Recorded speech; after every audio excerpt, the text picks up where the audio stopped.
TDP ఎమ్మెల్యేల విషయానికొస్తే గనుక ఈ మధ్య కొంచెం అమ్మాయిల పట్ల, ఆడవాళ్ళ పట్ల ఈ రకమైన ఇష్యూస్ కూడా బయటకొచ్చాయి. రెండోది లా అండ్ ఆర్డర్ కూడా అదుపు తప్పింది అనేది బాగా. అండ్ ఇప్పటి వరకు సంవత్సరం అవుతున్నా కూడా పాలన మీద ఎక్కడ కూడా ఫోకస్ లేదు. ఒక గ్యారంటీ మాత్రమే అమలు చేశారు, అది కూడా 4,000 రూపాయల పెన్షన్ మాత్రమే. మోరోవర్ ఇష్యూస్ మీద ఎక్కడ కూడా కాన్సన్ట్రేషన్ చేయట్లేదు. వీటన్నిటి మీద కూడా సర్వే చేస్తే మీకు వచ్చిన రిపోర్ట్ ఏంటి? సో మంచి క్వశ్చన్. బట్ ప్రతి ఒక పూలవరం దగ్గర నుంచి, స్టీల్ ప్లాంట్ దగ్గర నుంచి, రోడ్ల దగ్గర నుంచి, కరెంటు దగ్గర నుంచి, నీళ్ళ దగ్గర నుంచి ప్రతిదీ సమస్య కనపడుతుంది ఆంధ్రలో. ఆల్మోస్ట్ 25% రిపోర్ట్ అడుగుతున్నారు మీరు ఓవరాల్గా. సో పాజిటివ్ ఉన్న దగ్గర పాజిటివ్ అని, నెగిటివ్ ఉన్న దగ్గర నెగిటివ్ అని చెప్తున్నాను. ఆబ్వియస్గా పోలవరం కానీ, స్టీల్ ఫ్యాక్టరీ కానీ, స్టీల్ ప్లాంట్ కానీ, లేదా మీకు విజయవాడ గుంటూరులో ఉన్నటువంటి అమరావతి ఇష్యూ మీద ఆబ్వియస్గా హోప్తో ఉన్నారు. బట్ ఆ హోప్ ఎంత పర్సంటేజ్ అని పక్కన పెడితే, అది ఆ హోప్ ఎక్కువ రోజులు మీరు లాగితే కొనసాగదు, తెగిపోద్దా? ఓకే. సో ఈ పారావిల్ విషయానికి వచ్చేసరికి ఎంతమంది స్టాఫ్ ఉన్నారు, ఎంతమందితో మీరు ఈ సర్వే అనేది నిర్వహిస్తారు? ఇప్పుడు మనం ఇంటర్వ్యూ అయితే మన ఆఫీస్లో చేస్తున్నాం. ఇక్కడ ఒక 50 మంది ఫీల్డ్ అంటే ఫీల్డ్ నుంచి వచ్చిన డేటాని అనలైజ్ చేసేవాళ్ళు, జోన్ల హెడ్స్, వీళ్ళు మాత్రం ఇక్కడ ఉంటారు. ఫీల్డ్లో మటుకు అంటే డేటాని డైరెక్ట్గా శాంపుల్ వైజ్గా తీసుకొని 1 to 1 అడిగేవాళ్ళు ఒక 800 to 850 మెంబర్స్ ఉంటారు. అలా కాకుండా ఒక 90 to 100 మెంబర్స్ వీళ్ళ హెడ్స్. మనకు అంటే ఇంకో డేటాను కలెక్ట్ చేసి పర్సనల్ 1 to 1 ఇంటర్వ్యూస్ చేసి, మీరు 40 సంవత్సరాల ఎక్స్పీరియన్స్ ఉన్నటువంటి వ్యక్తులతో మాట్లాడి, 20 సంవత్సరాలుగా వచ్చేదైనా వాళ్ళతో మాట్లాడి, వాళ్ళ నుంచి కలెక్ట్ చేసే ఇన్ఫర్మేషన్ ఒక 90 to 100 మెంబర్స్ ఉంటారు. అరౌండ్ రఫ్లీ +- మెంబర్స్ ఉంటారండి. అంటే కిరణ్ కొండేటి అనే వ్యక్తి బేసిక్గా ఒక software engineer. And I heard about that.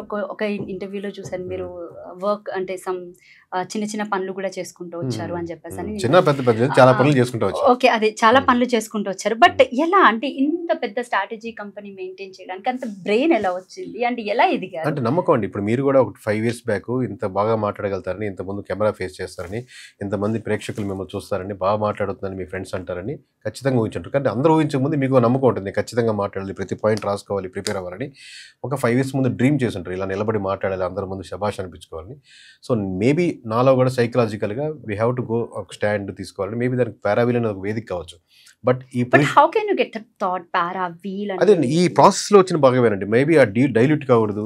ఇప్పుడు మెకన్సీ కానీ, కేపీఎంజీ కానీ, ఎస్ఎన్పి కానీ, నేను ఎస్ఎన్పిలో చేశాను, థామ్సన్ రాయిటర్స్లో చేశాను, ఈ కంపెనీస్ చేస్తాను. అవి డేటా సెంట్రిక్గా ఉంటాయి, పవర్ఫుల్గా ఉంటాయి. సో అదే డేటా సెంట్రిక్గా ఎందుకు ఈ పాలిటిక్స్ సెక్షన్స్లో లేదు? ఎందుకు ఆ హ్యూజ్ డేటా, ఆ స్పేస్ గ్యాప్ ఉంది? ప్రతి దగ్గర బుక్ చేసుకుంటే రెడీగా అవైలబిలిటీ ఉంది కదా, మరి నేను రిపోర్ట్ ఎక్కడ తీసుకోవాలి అన్న ఆ స్పేస్ థాట్లో వచ్చి. బట్ మరి ఎంత చేయాలంటే కష్టం ఉంది కదండి. ఫస్ట్ ఇనిషియల్ దాన్ని పుష్ చేసుకుంటూ maybe after 7-8 years of journey తర్వాత I came in to the position where నేనే చేయొచ్చు దీన్ని అని, ఆ స్పేస్ నేనే ఫిల్ చేయొచ్చు, కాన్ఫిడెన్స్ వచ్చింది. Okay, right. అయితే ఈ పారావిల్కి సంబంధించి ఏదైతే ఉందో, కాసేపు పారావిల్ పక్కన పెట్టారు. కిరణ్ కొండేటి టీడీపీకి తొత్తు అనే మాట నేను విన్నాను, ఏం చెప్తారు? అండ్ మోర్ ఓవర్ మొన్న మీరు పెట్టిన ప్రెజెంటేషన్ ఏదైతే ఉందో జనాల దగ్గర, నారా లోకేష్ ఇంటర్నల్ గా మీతో చేయించాడు, జూనియర్ ఎన్టీఆర్ ని బదలాం చేయించాలి అనుకుంటున్నాడు అన్నమాట నేను మీడియా దగ్గర నుంచి విన్న మాట, మీడియా సర్కిల్లో వినిపిస్తున్నటువంటి మాట, ఈవెన్ కొంతమంది కార్యకర్తల్లో, పార్టీలకు సంబంధించిన నేతల్లో కూడా అర్థమైంది. అంటే మీరు ఫస్ట్ స్టార్ట్ చేసినప్పుడు అసలు జూనియర్ ఎన్టీఆర్ ఎందుకు ఇన్వాల్వ్ చేశారని అడిగారు. అనవసరం కదా, అసలు ఆయన పాలిటిక్స్ లేరు కదా. ఇప్పుడు మామూలుగా లోకేష్ గారే జూనియర్ ఎన్టీఆర్ ఇన్వాల్వ్ చేపిస్తారంటారు. అంటే స్ట్రైట్ ఫార్వర్డ్ గుద్దులాట ఎందుకు? మీరు అడిగిన క్వశ్చన్ రెండు ఒక వైపు లేవు కదా. అసలు లోకేష్ గారే చేపించి లోకేష్ గారే పైకి వెళ్ళాలంటే జూనియర్ ఎన్టీఆర్ ఇన్వాల్వ్ చేయాల్సిన 90% మొత్తం రాష్ట్రం అంతా లోకేష్ అని అంటున్నారు. రిపోర్ట్ అలా ఉంటుంది కదా. ఇప్పుడు టీడీపీలో పవన్ కళ్యాణ్ ఎంతున్నారు, నియోజకవర్గాలు ఇన్ఛార్జ్ పోనీ ఇన్ని నియోజకవర్గాలు ఇలా పెట్టి 900 పెట్టి చేయించడం ఎందుకు? ఇన్ని చేయకుండా మామూలుగా మేము సర్వే చేసామండి, ఈ రిపోర్ట్ పారావిల్ అవసరం లేదు. నిజంగా లోకేష్ గారిని హైలైట్ చేయాలనుకుంటే అద్భుతంగా ఉందండి పరిపాలన. ఒక్క ఎమ్మెల్యే మీద ఒక మచ్చలేదు. ప్రతి దగ్గర ఎమ్మెల్యే, గుళ్ళో కూడా వాళ్ళకి ఎమ్మెల్యే ఫోటోలో పెడదామని ప్లాన్ చేస్తున్నారు నియోజకవర్గంలో ప్రజలు అని అలా చెప్పుండేవాడిని కదా, బెటర్గా ఉండేది అప్పుడు వినడానికి. అప్పుడు మీరు అభియోగమో లేకపోతే నిందో మీడియాలో ఉన్నా కానీ ఆ విమర్శలు వినిపిస్తున్నాయి అంటున్నాను నేను. కరెక్ట్, అలా సర్కిల్స్ లో వినిపిస్తున్నాయి. కరెక్ట్ అంటే మీరు చెప్పింది అర్థమైంది. సో అలా ఉంటే ఎలాగే చెప్పుండేవాడు కదా అంటున్నాను.